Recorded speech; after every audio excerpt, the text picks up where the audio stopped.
How we doing, guys? Welcome to the preview and the predicted lineup. Arsenal against Bayern Munich, Champions League. It's another big game.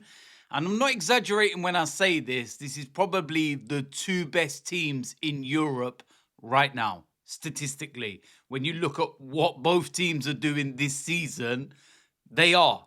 It's a simple fact that you cannot get away from. The top two sides in the Champions League. All that separates us and Bayern Munich at the moment is the fact that they've scored more goals than us in the competition. The goal difference is exactly the same, but they've conceded 3 goals, we've conceded none.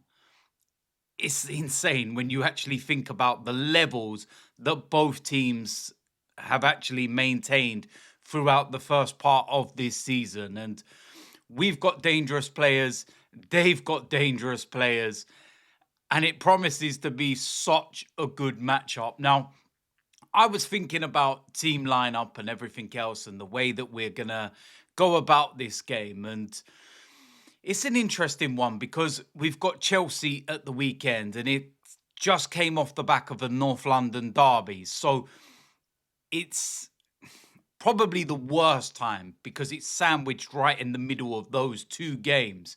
And, you know, with all due respect, you'd probably want to play Wolves at home at the weekend, something like that. Then you would kind of go, okay, I'm all right with that. We can kind of balance what we're going to do. And I think team lineup is going to be very critical. But at the same time, I do think that Mikel Arteta will make some changes. I think that we will look to freshen it up in a couple of areas, not wholesale changes. We're not talking, you know, Carabao Cup levels or anything like that. We're just talking 2 or 3 changes. Just tweak it up, little freshen up, give players some minutes, give players a little bit of a rest because we've got Chelsea in mind.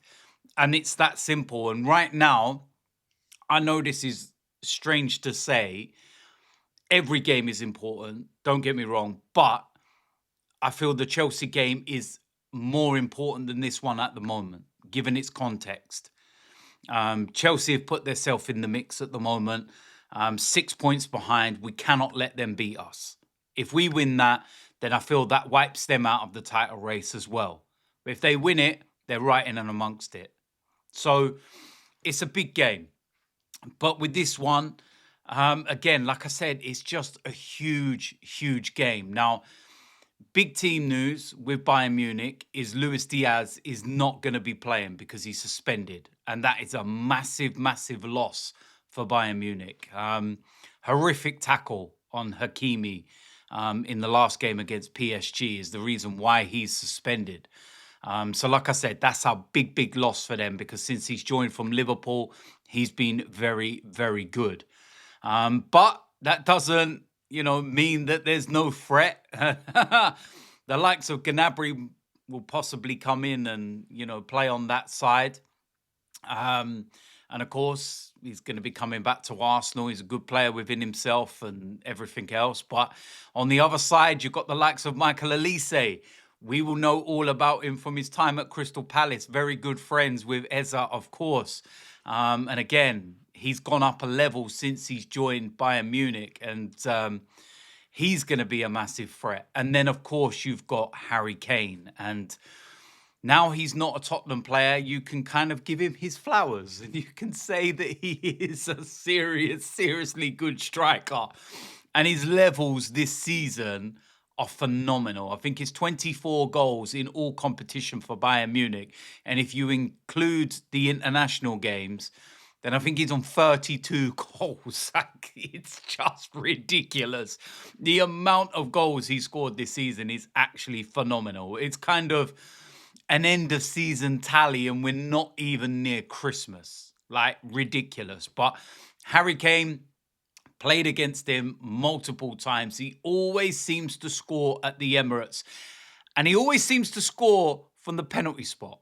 I don't know what it is, but Harry Kane always seems to get a customary penalty at the Emirates. Now, in years gone by, we were getting humiliated by Bayern Munich. You remember the 5-1s and everything else. And the famous video of me outside the Allianz Arena, and I was absolutely furious. I was, after another humiliation. But I think there's more of a level playing field now between the two sides. And it was famously quoted many, many years ago by Ivan Gazidis when he said that we moved to the Emirates to compete with the best and to compete with the likes of Bayern Munich. Now, nearly 20 years later, we are finally competing on the top level with the likes of Bayern Munich. We're going into this game with no fear. We're going into this game genuinely believing, head and heart, that we can win the game. It's not your head saying one thing and your heart saying another. It's genuine belief. So it promises to be such a good matchup. Defensively, Bayern Munich can concede goals. Even when you look at their game over the weekend where they scored 6, they still conceded 2. So they are susceptible to letting goals in, despite the fact that they have the likes of Upamecano and Manuel Neuer in goal. And they're a very, very good side. Very, very good side. And it's no exaggeration to say that even though we're meeting in the group stages, this could well be a kind of dress rehearsal for something bigger further down the line. We could end up meeting each other further down the line, possibly a final or something like that. And that's the kind of level that we're at right now, that we're being held in those conversations, that we can get all the way to a semi-final and a final, etc. And we're in those conversations, whereas years gone by, it was like, okay, they'll probably get to the round of 16, but then they'll lose, and not now.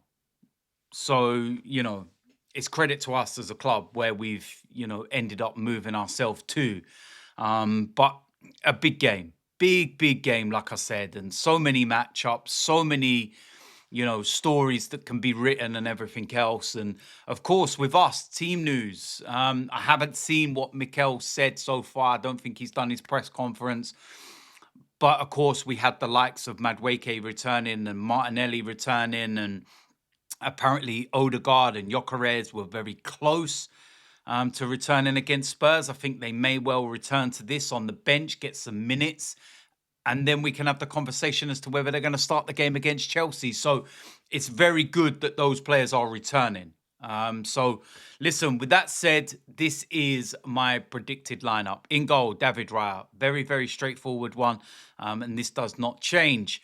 Right back, I believe this is where we can make a change, and Ben White will come into the side. Now, if Luis Diaz was playing, and this is no disrespect to whoever's going to come in for Bayern Munich, whether it's Gnabry, etc., I would have kept Jurrien Timber there if Luis Diaz was playing, but he's not.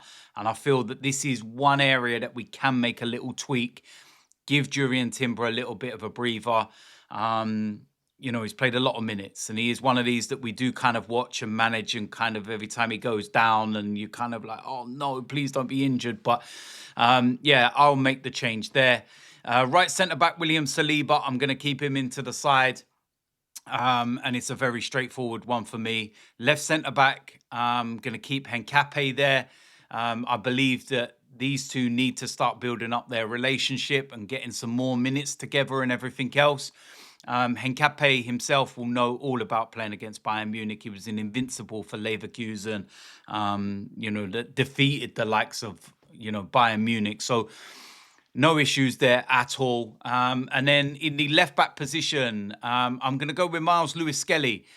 I do feel this is where we could make a bit of a change. And Miles Lewis-Skelly against Elise, that will be an interesting matchup. I think that'll be a very good matchup, to be fair.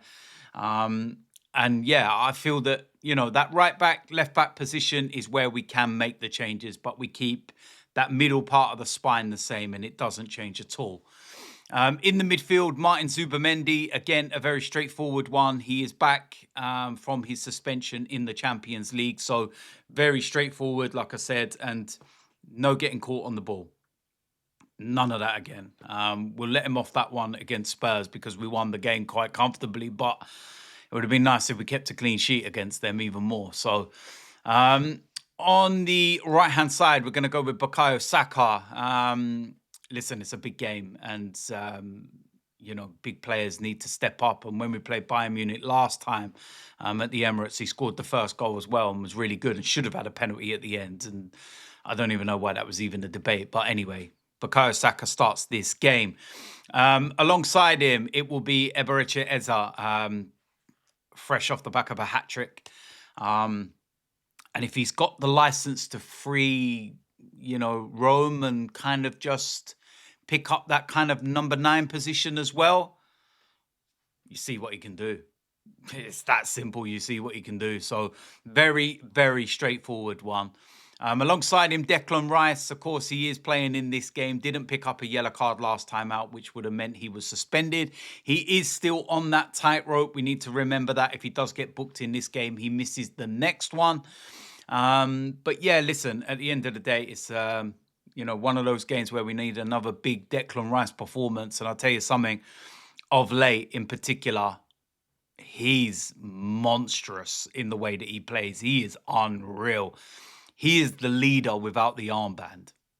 It's the best way that I can describe it. It's so good.